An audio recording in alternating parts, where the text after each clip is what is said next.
ದಾವಣಗೆರೆ ಬಾಗಲಕೋಟೆ ಉಪಚುನಾವಣೆ ಅಖಾಡ ರಂಗೇರಿದೆ. ಟಿಕೆಟ್ ಘೋಷಣೆ ಆಗ್ತಾ ಇದ್ದಂತೆ ಇವತ್ತು ಉಭಯ ಕ್ಷೇತ್ರಗಳಲ್ಲಿ ನಾಮಪತ್ರ ಸಲ್ಲಿಕೆ ಭರಾಟೆ ಜೋರಾಗಲಿದೆ. ಇವತ್ತೇ ನಾಮಪತ್ರ ಸಲ್ಲಿಕೆಗೆ ಕೊನೆಯ ದಿನ. ದಾವಣಗೆರೆ ಬಾಗಲಕೋಟೆಯಲ್ಲಿ ಇವತ್ತು ಉಭಯ ಪಕ್ಷಗಳ ಅಭ್ಯರ್ಥಿಗಳು ನಾಮಪತ್ರ ಸಲ್ಲಿಸಲಿದ್ದಾರೆ. ಕಾಂಗ್ರೆಸ್ ಅಭ್ಯರ್ಥಿ ಸಮರ್ಥ ಶಾಮನೂರು ಪರ ಸಿಎಂ ಡಿಸಿಎಂ ಮಂತ್ರಿಗಳು ಅಖಾಡಕ್ಕೆ ಧುಮುಕಲಿದ್ದಾರೆ. ಬಿಜೆಪಿ ಅಭ್ಯರ್ಥಿಗಳ ಪರ ವಿಜೇಂದ್ರ ಆರ್ ಅಶೋಕ್ ಸೇರಿದಂತೆ ಹಲವು ನಾಯಕರು ಭಾಗಿಯಾಗಲಿದ್ದಾರೆ. ದಾವಣಗೆರೆ ದಕ್ಷಿಣ ಶಾಮನೂರು ಕುಟುಂಬಕ್ಕೆ ಪ್ರತಿಷ್ಠೆಯ ಕ್ಷೇತ್ರವಾಗಿದ್ದರೆ ಬಾಗಲಕೋಟೆ ಸಿಎಂ ಸಿದ್ದರಾಮಯ್ಯಗೆ ಪ್ರತಿಷ್ಠೆಯ ಕಣವಾಗಿದೆ.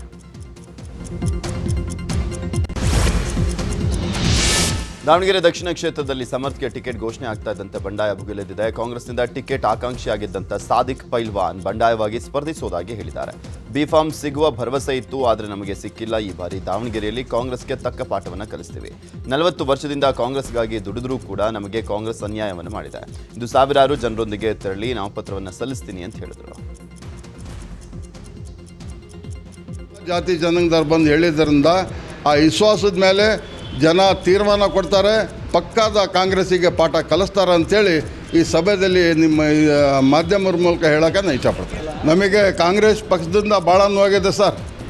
ನಾವು ಕಾಂಗ್ರೆಸ್ನವರೇ, ನಾವು 40 ವರ್ಷದಿಂದ ದುಡಿದಿದ್ವಿ ಸರ್. ಕಾಂಗ್ರೆಸ್ ಪಕ್ಷದಿಂದ ನಮಗೆ ಮೋಸ ಆಗಿದೆ. ಅಲ್ಪಸಂಖ್ಯಾತರಿಗೆ, ಆಯ್ದ ವರ್ಗದವರಿಗೆ ನಾವು ಪಕ್ಕದ ಪಾಠ ಕಲಿಸ್ತೀವಿ ದಾವಣಗೆರೆ ದಕ್ಷಿಣ ಜಿಲ್ಲೆಯಲ್ಲಿ ಅಂಥೇಳಿ ನಾನು ತಮ್ಮ ಮೂಲಕ ಹೇಳಕ್ಕೆ ಇಷ್ಟಪಡ್ತೇನೆ ಸರ್. ಕಾಂಗ್ರೆಸ್ ಅಲ್ಪಸಂಖ್ಯಾತರನ್ನ ಕಡೆಗಣಿಸಿದೆ ಅಂತ ಆರೋಪಿಸಿರುವಂಥ ಮುಸ್ಲಿಂ ಮುಖಂಡರು ದಾವಣಗೆರೆಯ ಅಖ್ತರ್ ರಜಾ ವೃತ್ತದಲ್ಲಿ ಪ್ರತಿಭಟನೆಯನ್ನು ಮಾಡಿದ್ರು. ಕೈಯಲ್ಲಿ ಕಪ್ಪು ಬಾವುಟ ಹಿಡಿದು ಅಯ್ಯಯ್ಯೋ ಅನ್ಯಾಯ ಅಂತ ಘೋಷಣೆಯನ್ನು ಕೂಗಿ ಆಕ್ರೋಶವನ್ನು ವ್ಯಕ್ತಪಡಿಸಿದರು. ಇದೇ ವೇಳೆ ಯಾರೂ ಕಾಂಗ್ರೆಸ್ಗೆ ಮತ ಹಾಕದಂತೆ ಮುಸ್ಲಿಂ ಮುಖಂಡರು ಮನವಿಯನ್ನು ಮಾಡಿಕೊಂಡ್ರು. ಪಕ್ಷದ ಬೆನ್ನೆಲುಬಾಗಿ ಕೆಲಸ ಮಾಡ್ಕೊಂತ ಬಂದಿದ್ದೀವಿ. ನಮಗೆ ಬಹಳ ಮನಸ್ಸು ನೋವುಂಟಾಗಿದೆ. ಈ ಕಾರಣ ಮೊನ್ನೆ ಸತತವಾಗಿ 2 ತಿಂಗಳಿಂದ ನಾವು ಅಲ್ಪಸಂಖ್ಯಾತರು ಬಹಳ ಒಂದು ವಿಶ್ವಾಸ ಇಟ್ಕೊಂಡಿದ್ವಿ. ಸತತವಾಗಿ ಸುಮಾರು 60-74 ವರ್ಷದಿಂದನೂ ಕಾಂಗ್ರೆಸ್ ಪಕ್ಷದ ಬೆನ್ನೆಲುಬಿಗೆ ನಿಂತಿದ್ದೇವೆ. ಆದರೆ ಇನ್ನು ಮೇಲೆ ಇದನ್ನ ನೀವು ಇದೇ ಥರ ನಮ್ಮ ಮೇಲೆ ಮಲತಾಯಿ ಧೋರಣೆಯನ್ನು ಅನ್ವಯಿಸಿದಲ್ಲಿ ನಾವು ತಕ್ಕ ಪಾಠವನ್ನು ಕಲಿಸುತ್ತೇವೆ. ಆದರೆ ನಮ್ಮ ಮೌಲ್ಯಗಳಿಗೂ ಸಹ ಬ್ಲಾಕ್ ಮೇಲಿಂಗ್ ತಂತ್ರ ಮಾಡಬೇಡ, ನಡೆಯಲ್ಲ ಕಾಂಗ್ರೆಸ್ ಅಲ್ಲಿ ಅಂತ ಹೇಳಿದ್ರೆ ನಮ್ಮ ಹತ್ರನೂ ನಿಮ್ಮ ಯಾವುದೇ ತಂತ್ರಗಾರಿಕೆ ನಡೆಯಲ್ಲ ಇನ್ನು ಮುಂದೆ ಅಂತ ನಾನು ಹೇಳಕ್ಕೆ ಇಷ್ಟಪಡ್ತೀನಿ. ನಮ್ಮ ಕಾರ್ಯಕರ್ತರಿದ್ದಾರೆ, ನಾವು ಇದರವಲ್ಲ ಎಷ್ಟು ಸಾಧ್ಯನೋ ಅಷ್ಟು ರಾಜೀನಾಮೆ ಆಗ್ಬೋದು. ನಮಗೆ ನ್ಯಾಯ ಸಿಗಲಿಲ್ಲ ಅಂದರೆ ಬೇರೆಯವರಿಗೂ ನಾವು ನ್ಯಾಯ ಕೊಡ್ಸಕ್ಕೆ ಹೋಗಲ್ಲ, ಗೆಲ್ಸಕ್ಕೆ. ಕಾಂಗ್ರೆಸ್ ಟಿಕೆಟ್ ಕೈ ತಪ್ಪಿದ್ದಕ್ಕೆ ಅಲ್ಪಸಂಖ್ಯಾತ ಸಮುದಾಯ ಬಂಡಾಯ ವಿಚಾರ ಸಂಬಂಧ ಸಚಿವ ಎಸ್ ಮಲ್ಲಿಕಾರ್ಜುನ್ ಪ್ರತಿಕ್ರಿಯೆಯನ್ನು ಕೊಟ್ಟಿದ್ದಾರೆ. ದಾವಣಗೆರೆಯಲ್ಲಿ ಮಾತನಾಡಿದಂಥ ಅವರು, ಬಂಡಾಯ ಶಮನ ಮಾಡುವಂಥ ಸಂಪೂರ್ಣ ವಿಶ್ವಾಸ ಇದೆ. ಸಾದಿಕ್ ಪೈಲ್ವಾನ್ ಏನು ಹೊಸಬರಲ್ಲ, ನಮ್ಮ ಪಕ್ಷದವರೇ. ಸಾದಿಕ್ ಪೈಲ್ವಾನ್ಗೆ ಫೋನ್ ಮಾಡಿದೆ, ರಿಸೀವ್ ಮಾಡಿಲ್ಲ. ಸ್ವಲ್ಪ ಸಿಟ್ನಲ್ಲಿ ಇರ್ತಾರೆ, ಮಾತನಾಡ್ತೀನಿ, ಎಲ್ಲರೂ ಸೇರಿ ಒಗ್ಗಟ್ಟಾಗಿ ಚುನಾವಣೆ ಮಾಡ್ತೀವಿ ಅಂತ ಹೇಳಿದ್ರು. ಏನು ಹೊಸಬರಲ್ಲ ಮರೆಯ, ಒಂದು ಸ್ವಲ್ಪ ಎಲೆಕ್ಷನ್ ಬಂದ ಮತ್ತೆ ಎಲ್ಲರಿಗೂ ಆಸೆ ಇರ್ತೈತಿ. ಎಲ್ಲರೂ ನಾನು MLA ಆಗ್ಬೇಕು, ನಾನು ಶಾಸಕರಾಗಬೇಕು ಅಂತ ಎಲ್ಲರೂ ಇರ್ತಾರೆ. ಆ ನಿಟ್ಟಿನಾಗ ಕೇಳಿ ತಪ್ಪೇನೈತಿ? ಒಂದು ಟಿಕೆಟ್ ಅಪ್ಪ. ನಾನು ನನಗೂ ಕೇಳಿದ್ರು, ನೀವು it left to the high command ಕೊಡ್ರಿ, ಇಲ್ಲ ಅಂದ್ರೆ ವಾಪಸ್ ತಕ್ಕಣ ಕೇಳಿದ್ರೆ ತಕ್ಕಣ ಅಂದೆ. ಅದು ಆ ನಿಟ್ಟಿನಲ್ಲೇ ಎಲ್ಲರೂ ಸೇರಿ ನಾವು ನಿರ್ಧಾರ ಅವ್ರನ್ನೂ ಕುಂದಿಸ್ಕೊಂಡು, ಅವ್ರಿಗೂ ನಾನು ಫೋನ್ ಮಾಡಿದ್ದೆ ಎತ್ತಿಲ್ಲ. ಒಂದು ಸ್ವಲ್ಪ ಸಿಟ್ಟಿನಾಗ ಇರ್ತಾರೆ, ಮಾತಾಡ್ತೀನಿ, ಏನಂತ ಕೇಳ್ತೀನಿ. ಯಾಕಂದ್ರೆ ಅವ್ರು ತಮ್ಮ ಮನೆ ಬ್ಲಾಕ್ ಅಧ್ಯಕ್ಷರು. ಟಿಕೆಟ್ ಘೋಷಣೆ ಆಗ್ತಾ ಇದ್ದಂತೆ ಅಭ್ಯರ್ಥಿಗಳಿಗೆ ಕೆಪಿಸಿಸಿ ಅಧ್ಯಕ್ಷ ಡಿಕೆಶಿ ಬಿ ಫಾರ್ಮ್ ವಿತರಿಸಿದ್ದಾರೆ. ದಾವಣಗೆರೆ ಕ್ಷೇತ್ರದ ಅಭ್ಯರ್ಥಿ ಸಮರ್ಥ ಪರ ಸಚಿವ ಮಲ್ಲಿಕಾರ್ಜುನ್ ಬಿ ಫಾರ್ಮ್ ಪಡೆದುಕೊಂಡ್ರೆ, ಬಾಗಲಕೋಟೆ ಅಭ್ಯರ್ಥಿ ಉಮೇಶ್ ಮೇಟಿ ಪರವಾಗಿ ಮಂಜುನಾಥ್ ಬಿ ಫಾರ್ಮ್ ಪಡೆದುಕೊಂಡರು. ಇವತ್ತು ಸಿಎಂ ಡಿಸಿಎಂ ದಾವಣಗೆರೆ ಹಾಗೂ ಬಾಗಲಕೋಟೆ ಕ್ಷೇತ್ರಕ್ಕೆ ತೆರಳಲಿದ್ದಾರೆ. ಇದೇ ವಿಚಾರವಾಗಿ ಮಾತನಾಡಿದ ಡಿಕೆಶಿ, ನಾನು ಸಿಎಂ ಕೆಲ ನಾಯಕರು 2 ಕ್ಷೇತ್ರಗಳಿಗೆ ಹೋಗ್ತೀವಿ. ನಾವು ಶಿಫಾರಸು ಮಾಡಿದಂತೆ ಟಿಕೆಟ್ ಕೊಡಲಾಗಿದೆ. ಅಲ್ಪಸಂಖ್ಯಾತ ನಾಯಕರು, ಸಿಎಂ, ನಾನು ಎಲ್ಲರೂ ಸೇರಿ ಚರ್ಚೆಯನ್ನ ಮಾಡಿದ್ದೀವಿ. ಪಕ್ಷದ ಸಂಪ್ರದಾಯದಿಂದ ಕುಟುಂಬದವರಿಗೆ ಟಿಕೆಟ್ ಕೊಡಲಾಗಿದೆ. ಒಮ್ಮತದಿಂದ ಚುನಾವಣೆ ಮಾಡಿ ಅಭ್ಯರ್ಥಿಗಳನ್ನ ಗೆಲ್ಲಿಸ್ಕೊಂಡು ಬರ್ತೀವಿ ಅಂತ ಹೇಳಿದರು. ಮೈನಾರಿಟಿ ಲೀಡರ್ಸು, ಚೀಫ್ ಮಿನಿಸ್ಟರು, ನಾನು, ನಮ್ಮ ACC ಜನರಲ್ ಸೆಕ್ರೆಟರಿ ಮತ್ತು ಜಮೀರ್ ಅವರು ಎಲ್ಲರೂ ಕೂಡ ಮಾತಾಡಿ ಒಮ್ಮತದ ತೀರ್ಮಾನಕ್ಕೆ ಬಂದಿದೆ. ನಮ್ಮ ಪಕ್ಷದ ಸಂಪ್ರದಾಯದಂತೆ ಮೊದಲಿಂದ ಕೂಡ ಆ ಕುಟುಂಬದವ್ರಿಗೆ ನಾವು ಮಧ್ಯ ಕಾಲದಲ್ಲಿ ಖಾಲಿ ಆದಾಗ ನಾವು ಅವಕಾಶವನ್ನು ಮಾಡಿಕೊಡ್ತಿದ್ದೋ, ಆ ಪ್ರಕಾರ ನಾವು ತೀರ್ಮಾನವನ್ನು ಶಿಫಾರಸು ಕಳಿಸಿದ್ದೀವಿ. ಎಲ್ಲರೂ ಕೂಡ ಒಪ್ಪಿಕೊಂಡಿದ್ದಾರೆ. ಉಪಚುನಾವಣೆ ವಿಚಾರ ಸಂಬಂಧ ಬೆಳಗಾವಿಯಲ್ಲಿ ಸಚಿವ ಸತೀಶ್ ಜಾರಕಿಹೊಳಿ ಮಾತಾಡಿದ್ದಾರೆ. ನಿರೀಕ್ಷೆಯಂತೆ ಅಭ್ಯರ್ಥಿಗಳ ಆಯ್ಕೆ ಆಗಿದೆ. ಅಹಿಂದ ಮತಗಳು ಕಾಂಗ್ರೆಸ್ ಪರ ಇದೆ, ಮುಂದೆ ಇರುತ್ತೆ. ಪಕ್ಷ ಅಭ್ಯರ್ಥಿ ಜೊತೆಗೆ ಸರ್ಕಾರ ಇದೆ. ಸರ್ಕಾರ ಗ್ಯಾರಂಟಿ ಸ್ಕೀಮ್ ಕೂಡ ವರ್ಕ್ ಆಗುತ್ತೆ ಅಂತ ಹೇಳಿದ್ರು. ಈಗ ಇಂದ ಮತ್ತೆ ಯಾವಾಗಲೂ ಕಾಂಗ್ರೆಸ್ ಪರವಾಗಿದೆ, ಈ ಸಲ ಕಾಂಗ್ರೆಸ್ ಪರವಾಗಿರ್ತಾರೆ. ಸೊ ಒಳ್ಳೆಯ ವಾತಾವರಣ ಇದೆ, ಯಾಕಂದ್ರೆ ನಾವು ಅಲ್ಲಿ ಸುಮಾರು 2 ತಿಂಗಳಿಂದ ಕೆಲಸ ಮಾಡ್ತಾಯಿದ್ದೀವಿ. ಸೊ ಮೇಟಿ ಅವ್ರ ಬಗ್ಗೆ, ಕುಟುಂಬದ ಬಗ್ಗೆ ಒಳ್ಳೆಯ ಅಭಿಪ್ರಾಯ ಇದೆ. ಆವಾಗ ಒಂದು ದೊಡ್ಡ ಪಕ್ಷ ಇದೆ, ದೊಡ್ಡದಾಗಿರೋ ಪಕ್ಷ ಆದಮೇಲೆ ಕ್ಯಾಂಡಿಡೇಟ್ಗೆ ಅವ್ರದ್ದೇ ಆದ ಅಭಿಮಾನಿಗಳಿದ್ದಾರೆ, ಜನ ಇದ್ದಾರೆ. ಅವರು ಸುಮಾರು 3-4 ಸಾರಿ ಶಾಸಕರಾಗಿದ್ದಾರೆ, 1 ಸಾರಿ ಸಂಸದರಾಗಿದ್ದಾರೆ. ಸೊ ಅದ್ರ ಜೊತೆಗೆ ಸರ್ಕಾರ ಇದೆ, ಈಗ ಸರ್ಕಾರದ ಗ್ಯಾರಂಟಿ ಸ್ಕೀಮ್ ಇತ್ತು. ದಾವಣಗೆರೆಯಲ್ಲಿ ಉಪಚುನಾವಣಾ ಕಣ ರಂಗೇರಿದೆ. ಇಂದು ಅಭ್ಯರ್ಥಿಗಳು ನಾಮಪತ್ರ ಸಲ್ಲಿಕೆ ಹಿನ್ನೆಲೆಯಲ್ಲಿ ಬಿಜೆಪಿ ಅಭ್ಯರ್ಥಿ ಶ್ರೀನಿವಾಸ್ ದಾಸಕರಿಯಪ್ಪ ಮಠಗಳಿಗೆ ಭೇಟಿ ನೀಡಿ ಮಠಾಧೀಶರ ಆಶೀರ್ವಾದವನ್ನು ಪಡೆದಿದ್ದಾರೆ. ಹರಿಹರದ ವಾಲ್ಮೀಕಿ ಪೀಠದ ಪ್ರಸನ್ನಾನಂದಪುರಿ ಸ್ವಾಮೀಜಿ, ಬೆಳ್ಳೋಡಿ ಕನಕ ಗುರುಪೀಠದ ನಿರಂಜನಾನಂದಪುರಿ ಸ್ವಾಮೀಜಿ, ಹರಿಹರ ಪಂಚಮಸಾಲಿ ಪೀಠದ ವಚನಾನಂದ ಸ್ವಾಮೀಜಿ, ಶಿವನಹಳ್ಳಿ ಕೇದಾರಧಾಮ ಮಠದಲ್ಲಿ ಕಣ್ವಕುಪ್ಪೆ ಶ್ರೀಗಳ ಭೇಟಿ ಮಾಡಿ ಶ್ರೀಗಳಿಂದ ಆಶೀರ್ವಾದವನ್ನು ಪಡೆದುಕೊಂಡರು. ಕಾಂಗ್ರೆಸ್ ಟಿಕೆಟ್ ಸಿಗದ ಹಿನ್ನೆಲೆಯಲ್ಲಿ ಅಲ್ಪಸಂಖ್ಯಾತ ಮುಖಂಡರು ಬಿಜೆಪಿ ಸೇರ್ಪಡೆಯಾಗಿದ್ದಾರೆ. ದಾವಣಗೆರೆ ದಕ್ಷಿಣ ಅಭ್ಯರ್ಥಿ ಶ್ರೀನಿವಾಸ್ ದಾಸಕರಿಯಪ್ಪನವರ ನೇತೃತ್ವದಲ್ಲಿ 20ಕ್ಕೂ ಹೆಚ್ಚು ಅಲ್ಪಸಂಖ್ಯಾತ ಮುಖಂಡರು ಬಿಜೆಪಿ ಸೇರ್ಪಡೆಯಾದರು. ಮುಂದಿನ ದಿನಗಳಲ್ಲಿ ಇನ್ನೂ ಹೆಚ್ಚು ಅಲ್ಪಸಂಖ್ಯಾತರು ಬಿಜೆಪಿಗೆ ಸೇರ್ಪಡೆಯಾಗುವಂತ ಸಾಧ್ಯತೆ ಇದೆ.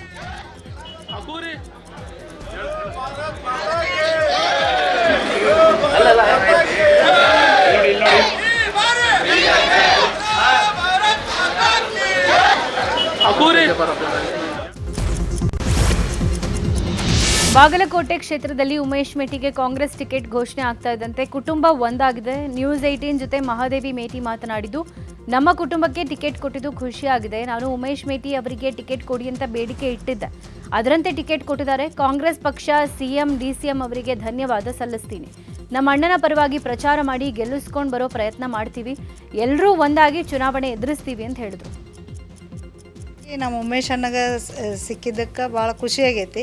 ಅದರಿಂದ ನಾವು ಒಟ್ಟಾಗಿ 4 ಜನ ಕೂಡ್ಕೊಂಡು ಮಾಡ್ಕೊಂಡು ಹೋಗ್ತೀವಿ. ನಾವು ಕಾಂಗ್ರೆಸ್ ಪಕ್ಷಕ್ಕೆ ಮುಖ್ಯಮಂತ್ರಿ ಉಪಮುಖ್ಯಮಂತ್ರಿಗಳೇ ನಾವು ಧನ್ಯವಾದ ಹೇಳ್ತೀವಿ. ನಮ್ಮ ಮನೆಯವ್ರಿಗೆ ಕೊಟ್ಟಿದ್ದಕ್ಕೆ ಅವ್ರಿಗೆ ಯಾವಾಗಲೂ ನಾವು ಇದಾಗಿರ್ತೀವಿ, ಚಿರಋಣಿ ಆಗಿರ್ತೀವಿ ಜನತೆಗೆ. ನಮ್ಮ ತಂದೆ ಥರ, ನಮ್ಮ ತಂದೆಯವರಿಗೆ ಎಲ್ಲರೂ ಹೆಂಗೆ ಸಪೋರ್ಟ್ ಮಾಡ್ತಿದ್ರು, ನಮ್ಮ ಅಣ್ಣನಿಗೂ ಹಂಗೆ ಮಾಡಿ ಆರಿಸ್ತರ್ಬೇಕಂತ ನಾವು ವಿನಂತಿ ಮಾಡ್ಕೊಟ್ಟಾಗಿ. ಬಾಗಲಕೋಟೆಗೆ ಬಿಜೆಪಿ ರಾಜ್ಯಾಧ್ಯಕ್ಷ ಬಿವೈ ವಿಜೇಂದ್ರ ಆಗಮಿಸಿದ್ರು. ಜಿಲ್ಲಾ ಬಿಜೆಪಿ ಕಚೇರಿಯಲ್ಲಿ ಮಾಧ್ಯಮ ಕೇಂದ್ರ ಉದ್ಘಾಟನೆ ಮಾಡಿದರು. ಬಳಿಕ ಬಿಜೆಪಿ ಅಭ್ಯರ್ಥಿ ಡಾಕ್ಟರ್ ವೀರಣ್ಣ ಚರಂತಿಮಠ ಅವರಿಗೆ ಬಿಜೆಪಿ ರಾಜ್ಯಾಧ್ಯಕ್ಷ ಬಿವೈ ವಿಜೇಂದ್ರ ಬಿ ಫಾರ್ಮ್ ಅನ್ನು ಕೊಟ್ಟಿದ್ದಾರೆ. ಬಳಿಕ ಮಾತನಾಡಿದಂಥ ಅವರು ಬಿಜೆಪಿ ಗೆಲುವು ಖಚಿತ, ವೀರಣ್ಣ ಚರಂತಿಮಠ ಗೆದ್ದೇ ಗೆಲ್ತಾರೆ ಅಂತ ಹೇಳಿದ್ರು. ಇಷ್ಟೇ ಸಂದರ್ಭದಲ್ಲಿ ಹೇಳುವಂಥದ್ದು, ಬಾಗಲಕೋಟೆ ಆಗಲಿ ದಾವಣಗೆರೆ ದಕ್ಷಿಣ ವಿಧಾನಸಭಾ ಕ್ಷೇತ್ರದಲ್ಲಿ 2 ಕ್ಷೇತ್ರದಲ್ಲೂ ಕೂಡ ಭಾರತೀಯ ಜನತಾ ಪಾರ್ಟಿಯ ಅಭೂತ ಗೆಲುವನ್ನು ಯಾರೂ ಕೂಡ ತಡೆಯೋದಕ್ಕೆ ಸಾಧ್ಯ ಇಲ್ಲ. ಜನರಿಗಾಗಲೇ ಮನಸ್ಸು ಮಾಡಿದ್ದಾರೆ, ನಿರ್ಧಾರ ಮಾಡಿದ್ದಾರೆ. ರಾಜ್ಯ ಸರ್ಕಾರದ ಅಭಿವೃದ್ಧಿ ಶೂನ್ಯ ಸರ್ಕಾರ ಇವತ್ತು ರಾಜ್ಯದ ಜನ ನೋಡ್ತಾ ಇದ್ದಾರೆ. ಮತ್ತೊಂದು ಕಡೆ ಹಿಂದೂ ವಿರೋಧಿ ನೀತಿಯನ್ನು ಏನು ಅನುಸರಿಸ್ತಾ ಇದ್ದಾರೆ ಕಾಂಗ್ರೆಸ್ ಸರ್ಕಾರ. ಎಲ್ಲೋ ಒಂದು ಕಡೆ ಕಾಂಗ್ರೆಸ್ನವರಿಗೆ ಅಧಿಕಾರ ಬಂದ ನಂತರದಲ್ಲಿ ಹಿಂದೂಗಳ ಅವಶ್ಯಕತೆನೇ ಇಲ್ಲ ಅನ್ನೋ ರೀತಿಯಲ್ಲಿ ಅವರ ವರ್ತನೆ, ಇವೆಲ್ಲವನ್ನೂ ಕೂಡ ರಾಜ್ಯದ ಜನ ಗಮನಿಸ್ತಾ ಇದ್ದಾರೆ. ಇಷ್ಟೇ ಹುಬ್ಬಳ್ಳಿಯಲ್ಲಿ ಬಿಜೆಪಿ ರಾಜ್ಯಾಧ್ಯಕ್ಷ ವಿಜೇಂದ್ರ ಬೀದಿ ಬದಿ ಮಿರ್ಚಿ ಗಿರ್ಮಿಟನ್ನ ಸವಿದ್ರು. ಹುಬ್ಬಳ್ಳಿ ಕುಸುಗಲ್ ರಸ್ತೆಯ ಸಿದ್ಧಾರೂಢ ಸೆಂಟರ್ನಲ್ಲಿ ತೆಗೆದರು. ವಿಜೇಂದ್ರಗೆ ಸ್ಥಳೀಯ 10 ಮುಖಂಡರು ಸಾಥನ ಕೊಟ್ಟಿದ್ದರು. ವಿಜೇಂದ್ರ ಜೊತೆ ಬಿಜೆಪಿ ಕಾರ್ಯಕರ್ತರು ಫೋಟೋಗಾಗಿ ಮುಗಿಬಿದ್ದರು.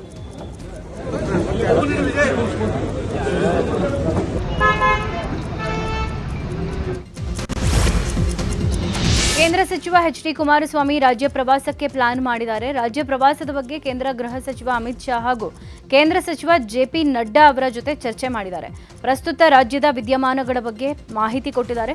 ಕಾಂಗ್ರೆಸ್ ವಿರುದ್ಧ 2 ಪಕ್ಷಗಳ ನಡುವೆ ಹೋರಾಟಗಳು, ಸಮನ್ವಯ ಸಮಿತಿ ರಚನೆಗೂ ಮನವಿ ಮಾಡಿದ್ದಾರೆ.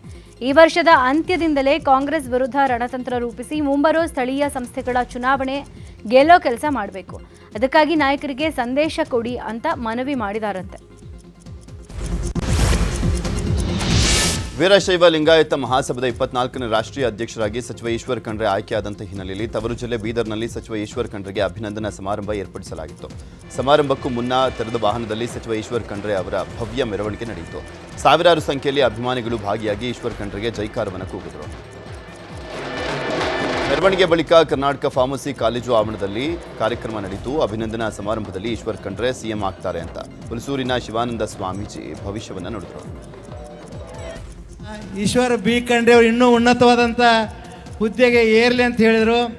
ನಾನು ಮುಂದೆ ಒಂದು ದಿನ ಏನಕ್ಕೆ ಗ್ಯಾರಂಟಿ ಅವರು ಈ ನಮ್ಮ ಕರ್ನಾಟಕದ ಮುಖ್ಯಮಂತ್ರಿಗಳಾಗಿ ಗ್ಯಾರಂಟಿ ಅವರು ಹಾಗೇ ಆಗ್ತಾರೆ ಅನ್ನತಕ್ಕಂಥ ಭರವಸೆ ನನಗದ.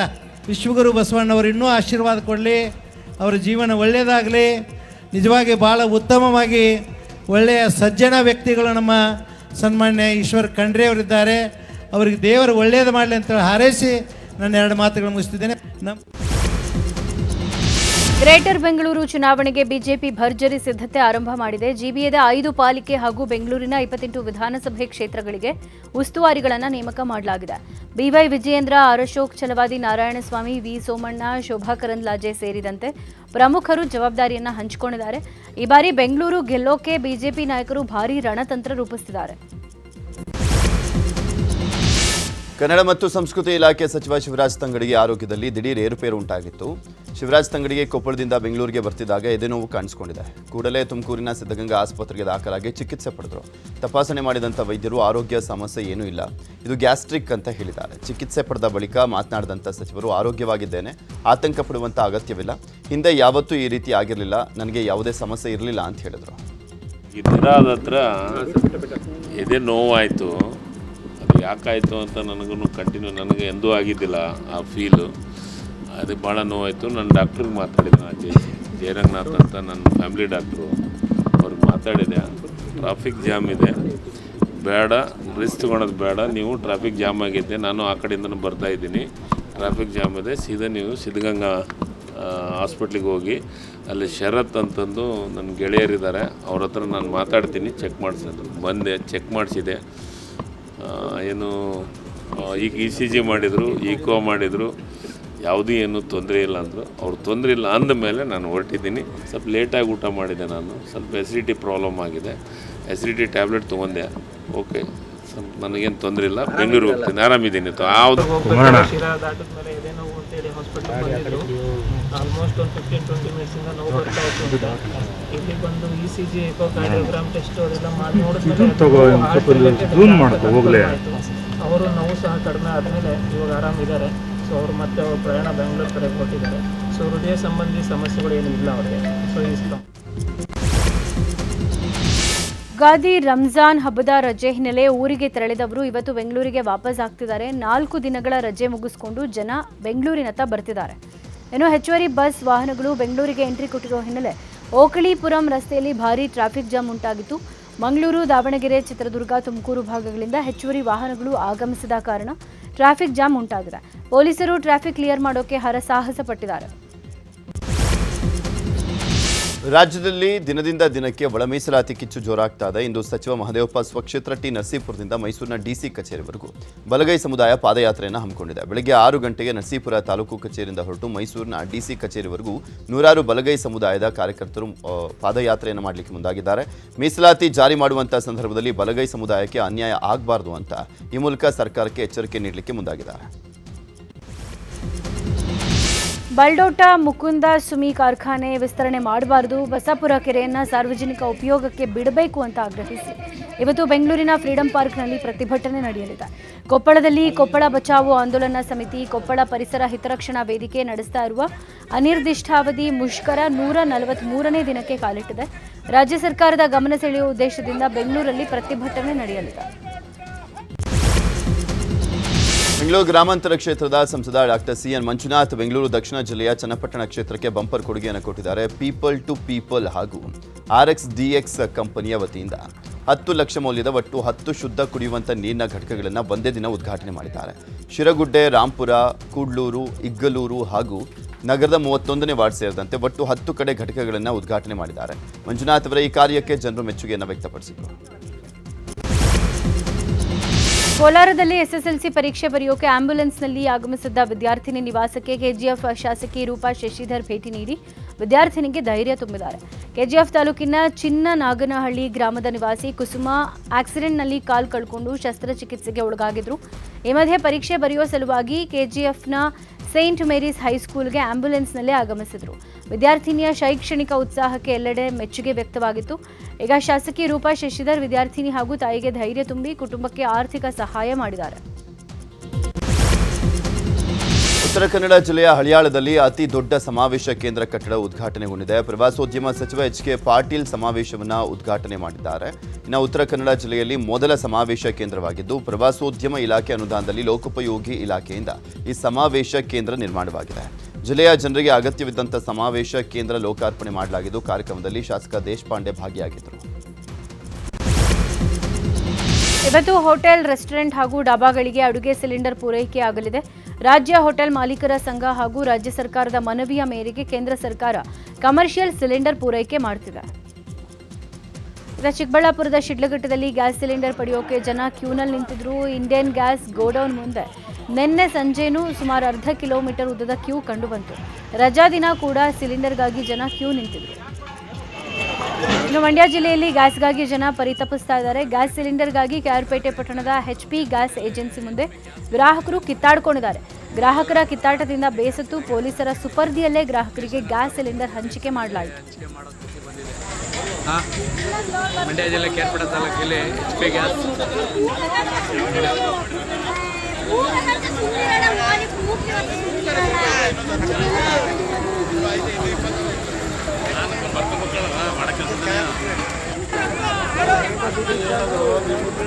ನಮಸ್ಕಾರ ಸ್ನೇಹಿತರೆ, ನಮ್ಮ ಕೇರ್ಪೇಟೆಯಲ್ಲಿ HP ಗ್ಯಾಸ್ ಇಲ್ಲದೇ ನೋಡಿ.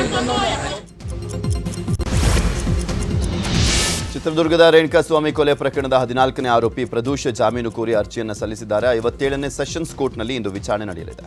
ಸುಪ್ರೀಂ ಕೋರ್ಟ್ನಲ್ಲಿ ಪ್ರದೋಷ್ ಜಾಮೀನು ರದ್ದುಗೊಂಡ ಬಳಿಕ ಪೊಲೀಸರು ಬಂಧಿಸಿ ಜೈಲಿಗೆ ಕಳುಹಿಸಿದ್ರು. ಜಾಮೀನು ರದ್ದತಿಯಾಗಿ 6 ತಿಂಗಳು ಕಳೆದ ಹಿನ್ನೆಲೆಯಲ್ಲಿ ಇದೀಗ ಪುನಃ ಜಾಮೀನಿಗಾಗಿ ಪ್ರದೋಷ್ ಕೋರ್ಟ್ ಮೊರೆ ಹೋಗಿದ್ದಾರೆ. ಬೆಂಗಳೂರಿನ ಅನಿಲ್ ಕುಂಬ್ಳೆ ಸರ್ಕಲ್ನಲ್ಲಿ ಐಷಾರಾಮಿ ಕಾರ್ ಡ್ರಿಫ್ಟಿಂಗ್ ಪ್ರಕರಣಕ್ಕೆ ಟ್ವಿಸ್ಟ್ ಸಿಕ್ಕಿದೆ. ಮುತ್ತಪ್ಪ ರಾಯ್ ಪುತ್ರ ರಿಖಿ ರಾಯ್ ಕಾರ್ ಡ್ರಿಫ್ಟ್ ಮಾಡಿದ್ದು ಕಬ್ಬನ್ ಪಾರ್ಕ್ ಸಂಚಾರ ಪೊಲೀಸ್ ಠಾಣೆಯಲ್ಲಿ ಕಾರನ್ನು ಸೀಸ್ ಮಾಡಲಾಗಿದೆ. ವಿಚಾರಣೆಗೆ ಹಾಜರಾಗಬೇಕು ಅಂತ ರಿಖಿ ರಾಯ್ಗೆ ನೋಟಿಸ್ ಕೊಡಲಾಗಿದೆ. ದೆಹಲಿಯಲ್ಲಿ ಕಾರು ಖರೀದಿಸಿದ ರಿಕ್ಕಿ ಕರ್ನಾಟಕದಲ್ಲಿ ನೋಂದಣಿಗೆ ಅರ್ಜಿ ಸಲ್ಲಿಸಿದ್ರು. ದೆಹಲಿಯಿಂದ NOC ಸಿಗೋ ಮುನ್ನವೇ ಕರ್ನಾಟಕದ ನಂಬರ್ ಪ್ಲೇಟ್ ಅನ್ನು ಕಾರ್ಗೆ ಅಳವಡಿಸಿದ್ದ ಬಗ್ಗೆಯೂ ತನಿಖೆ ನಡೀತಾ ಇದೆ. ಬೆಂಗಳೂರಿನ ರಾಮಮೂರ್ತಿ ನಗರದಲ್ಲಿ ನಡೆದ ಕಿರಣ್ ಕೊಲೆ ಪ್ರಕರಣ ಸಂಬಂಧ 2 ಆರೋಪಿಗಳನ್ನು ಪೊಲೀಸರು ಬಂಧಿಸಿದ್ದಾರೆ. ಹಣಕಾಸಿನ ವ್ಯವಹಾರಕ್ಕೆ ಕೊಲೆ ನಡೆದಿರುವುದು. ಯುವರಾಜ್ ಗಂಗರಾಜು ಅನ್ನೋರನ್ನ ಬಂಧಿಸಲಾಗಿದೆ. ಯಾವಾಗಲೂ ಆರೋಪಿಗಳ ಬಳಿ ಮೃತ ಕಿರಣ್ ಹಣ ಕೊಡುವಂತೆ ಪೀಡಿಸ್ತಾ ಇದ್ದಂತೆ. ಇದರಿಂದ ಕೋಪಗೊಂಡು ಯುವರಾಜ್ ಗಂಗರಾಜು ಜಾಕ್ ರಾಡ್ನಲ್ಲಿ ತಲೆಗೆ ಹೊಡೆದಿರೋದ್ರಿಂದ ಕಿರಣ್ ಸಾವನ್ನಪ್ಪಿದ್ದಾನೆ. ಹಬ್ಬ ಮುಗಿಸಿಕೊಂಡು ಬೆಂಗಳೂರಿಗೆ ಹೋಗುವಾಗ ಕಾರುಗಳ ಸರಣಿ ಅಪಘಾತ ನಡೆದಿದೆ. ತುಮಕೂರಿನ ಕುಣಗಲ್ ತಾಲೂಕಿನ ಅಲಪ್ಪನಗುಡ್ಡೆ ಬಳಿ 7 ಕಾರುಗಳ ನಡುವೆ ಸರಣಿ ಅಪಘಾತ ಸಂಭವಿಸಿದೆ. ಮುಂದೆ ಹೋಗ್ತಾ ಇದ್ದಂಥ ಕಾರು ದಿಢೀರ್ ಬ್ರೇಕ್ ಹಾಕಿದ್ರಿಂದ ಈ ಅವಘಡ ಸಂಭವಿಸಿದೆ ಅಂತ ಹೇಳಲಾಗಿದೆ. ಸ್ಥಳಕ್ಕೆ ಕುಣಗಲ್ ಪೊಲೀಸರು ಭೇಟಿ ನೀಡಿ ಪರಿಶೀಲನೆ ಮಾಡಿದ್ರು. ಅದೃಷ್ಟವಶಾತ್ ಅಪಘಾತದಲ್ಲಿ ಯಾವುದೇ ಅನಾಹುತ ಸಂಭವಿಸಿಲ್ಲ.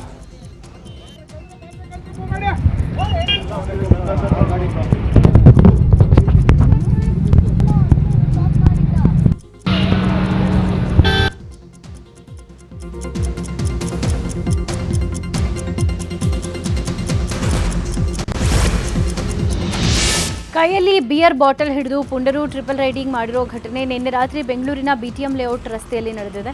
ಬಿಯರ್ ಕುಡಿತಾ ಪುಂಡರು ಟ್ರಿಪಲ್ ರೈಡ್ ಮಾಡಿ ಯದ್ವಾತದ್ವಾ ಬೈಕ್ ಚಲಾಯಿಸಿದ್ದಾರೆ. ಇದೀಗ ವಿಡಿಯೋ ಸಾಮಾಜಿಕ ಜಾಲತಾಣಗಳಲ್ಲಿ ವೈರಲ್ ಆಗಿದೆ.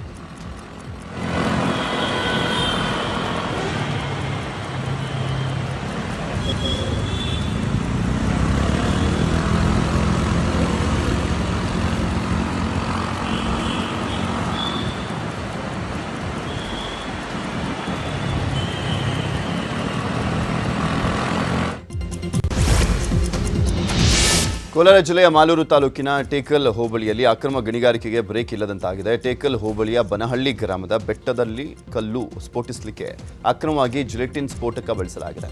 ಆದರೆ ಸ್ಫೋಟಗೊಂಡಂಥ ಬಂಡೆಗಳು ಬೆಟ್ಟದ ಕೆಳಭಾಗಕ್ಕೆ ಬಂದು ಬಿದ್ದಿವೆ. ಅದೃಷ್ಟವಶಾತ್ ಬೆಟ್ಟದ ಕೆಳಗಿದ್ದಂಥ ಮನೆಗಳಿಗೆ ಹಾಗೂ ಜನರಿಗೆ ಯಾವುದೇ ಹಾನಿಯಾಗಿಲ್ಲ. ಜಿಲ್ಲಾಡಳಿತ ಈ ಬಗ್ಗೆ ಕ್ರಮ ಕೈಗೊಳ್ಳಲಿಕ್ಕೆ ಸಾರ್ವಜನಿಕರು ಒತ್ತಾಯವನ್ನು ಮಾಡಿದ್ದಾರೆ. ಬೆಂಗಳೂರು ಟು ಮೈಸೂರು ಎಕ್ಸ್‌ಪ್ರೆಸ್ ವೇನಲ್ಲಿ ಭೀಕರ ಅಪಘಾತ ನಡೆದಿದೆ. ಕೇರಳಂನಿಂದ ಬೆಂಗಳೂರಿಗೆ ಬರ್ತಾ ಇದ್ದ ಬಸ್ ಡಿಕ್ಕಿ ಹೊಡೆದಿದೆ. ಸಂಕಲಗೆರೆ ಗ್ರಾಮದ ಬಳಿ ಚಾಲಕನ ನಿಯಂತ್ರಣ ತಪ್ಪಿ ಫೆನ್ಸಿಂಗ್ಗೆ ಬಸ್ ಡಿಕ್ಕಿಯಾಗಿದೆ. ಅಪಘಾತದ ತೀವ್ರತೆಗೆ 4 ಸ್ಥಳದಲ್ಲೇ ಸಾವನ್ನಪ್ಪಿದ್ದಾರೆ. ವಿಜಯಪುರ ಜಿಲ್ಲೆ ಬೂದಿಹಾಳ ಪಿಎಚ್ ಗ್ರಾಮದ ಬಳಿ ಅವಘಡ ಸಂಭವಿಸಿದೆ. ಟ್ರ್ಯಾಕ್ಟರ್ನಲ್ಲಿ ಒಣಮೇವು ಸಾಗಿಸ್ತಾ ಇದ್ದಾಗ ವಿದ್ಯುತ್ ತಂತಿಯಿಂದ ಕಿಡಿಬಿದ್ದು ಟ್ರಾಲಿಯಲ್ಲಿದ್ದಂಥ ಒಣಮೇವಿಗೆ ಬೆಂಕಿ ಹೊತ್ಕೊಂಡು ಸುಟ್ಟು ಕರಕಲಾಗಿದೆ. ಬೆಂಕಿ ಹೊತ್ಕೊಳ್ತಾ ಇದ್ದಂತೆಯೇ ಟ್ರ್ಯಾಕ್ಟರ್ ಚಾಲಕ ಎಚ್ಚರಿಕೆ ವಹಿಸಿ ಟ್ರಾಲಿ ಬೇರ್ಪಡಿಸಿದ ಕಾರಣ ದೊಡ್ಡ ಅನಾಹುತ ತಪ್ಪಿದೆ.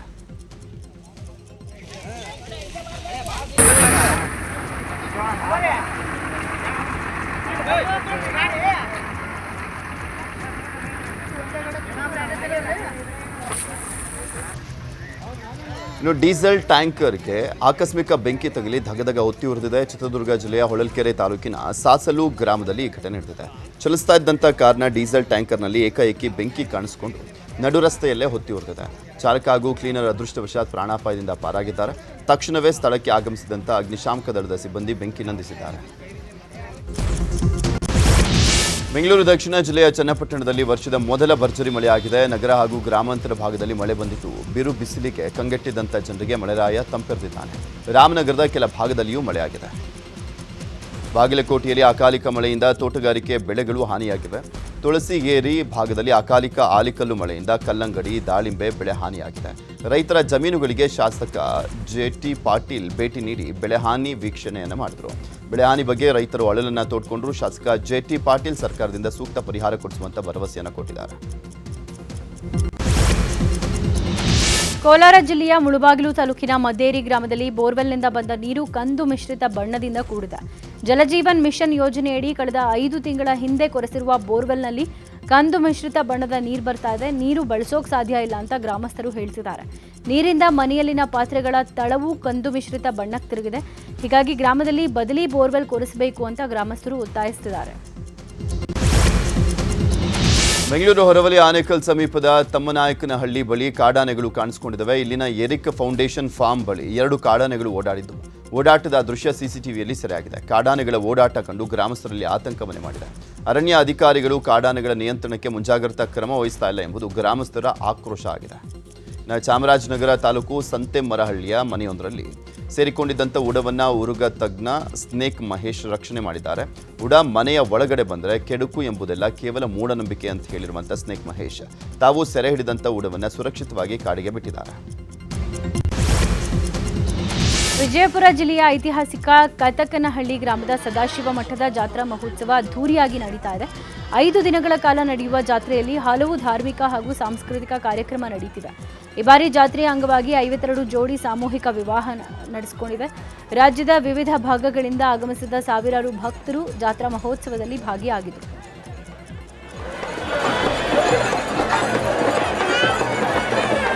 ಜೋಡಿಗಳ ಒಂದು ಸಾಮೂಹಿಕ ವಿವಾಹ ಪೂಜ್ಯರ ಒಂದು ಆಶೀರ್ವಾದ ನೆರವೇರಲಾಯಿತು. ಕಲ್ಕತ್ತಾ ಖೀರ್ ಅನ್ನುವಂಥ ಇವತ್ತು ಬಹುತೇಕ ಭಾಗದಲ್ಲಿ ಎಲ್ಲಿ ಇದು ಆಗಿಲ್ಲ. ಅಂಥ ಪ್ರಸಾದವನ್ನು ಇವತ್ತು 40-50 ಸಾವಿರ ಜನರಿಗೆ 50 ಸಾವಿರಕ್ಕೂ ಹೆಚ್ಚು ಜನ ಏನು ಪ್ರಸಾದ ಸೇವನೆ ಮಾಡ್ತಾರೆ ಎಲ್ಲರಿಗೆ ಬಡಿಸುವಂಥದ್ದು. ಅದ್ರ ಜೊತೆನೇ ಮಿರ್ಚಿ ಬಜ್ಜಿ ಏನು ಫೇಮಸ್ ಅದ ಈ ಭಾಗದಲ್ಲಿ ಅದನ್ನು ಕೂಡ ಪ್ರಸಾದ ರೂಪದಲ್ಲಿ ಇವತ್ತು ನೀಡಲಾಗ್ತದೆ. ಒಟ್ಟಾರೆ ಇವತ್ತು ಪ್ರತಿಯೊಬ್ಬರಿಗೆ ಇವತ್ತು ಮಹಿಳೆಯರಿಗಾಗಿ ಇವತ್ತು ಉಡಿ ತುಂಬುವಂಥ ಕಾರ್ಯಕ್ರಮ ಇರ್ಬೋದು. ಪ್ರತಿಯೊಂದು ವಿಷಯಕ್ಕೆ ಅನುಗುಣವಾಗಿ ಎಲ್ಲರಿಗೆ ಸಂಬಂಧಪಟ್ಟಾಗ ಎಲ್ಲ ಒಂದು ವಿಚಾರವಾಗಿ ಒತ್ತು ಕೊಡುವ ಒಂದು ಕಾರ್ಯವನ್ನು ಪೂಜ್ಯರ ನೇತೃತ್ವದಲ್ಲಿ ನಮ್ಮ ಜಾತ್ರೆಯಲ್ಲಿ ನಡೆಯಲಾಗಿದೆ. 5 ದಿವಸಗಳ ಕಾಲ ಜಾತ್ರೆ ಕೌದಿಯ ಒಂದು ವಿಶೇಷವಾದ ಜಾತ್ರೆ ಕೂಡ ನಿನ್ನೆ ಸಾವಿರಾರು ತಾಯಂದರು ಅವರು ತಯಾರಿ ಮಾಡಿದಂಥ ಕೌದಿಯನ್ನು ತಲೆ ಮೇಲೆ ಹೊತ್ಕೊಂಡು ಮೆರವಣಿಗೆ ಮಾಡೋ ಮುಖಾಂತರ ತಂದು ಮಠಕ್ಕೆ ಸಮರ್ಪಿಸಿದ್ದಾರೆ. ಇದಕ್ಕೊಂದು ವಿಶೇಷವಾದಂಥ ಕಾರ್ಯಕ್ರಮ. ಎಲ್ಲ ಒಂದು ವಿಚಾರವಾಗಿ ಒತ್ತು ಕೊಡುವ ಒಂದು ಕಾರ್ಯವನ್ನು ಪೂಜ್ಯರ ನೇತೃತ್ವದಲ್ಲಿ ನಮ್ಮ ಜಾತ್ರೆಯಲ್ಲಿ ನಡೆಯಲಾಗಿದೆ. 5 ದಿವಸಗಳ ಕಾಲ ಜಾತ್ರೆ ಇವತ್ತು ಕನಿಷ್ಠ 1 ರಿಂದ 2 ಲಕ್ಷ ಜನರು ಇವತ್ತು ಈ ಜಾತ್ರೆ ಬಂದು ಭಾಗವಹಿಸುವಂಥ ಒಂದು ವ್ಯವಸ್ಥೆ ಮಾಡಿ 2 ಜೋಡಿಗಳ ಒಂದು ಸಾಮೂಹಿಕ ವಿವಾಹ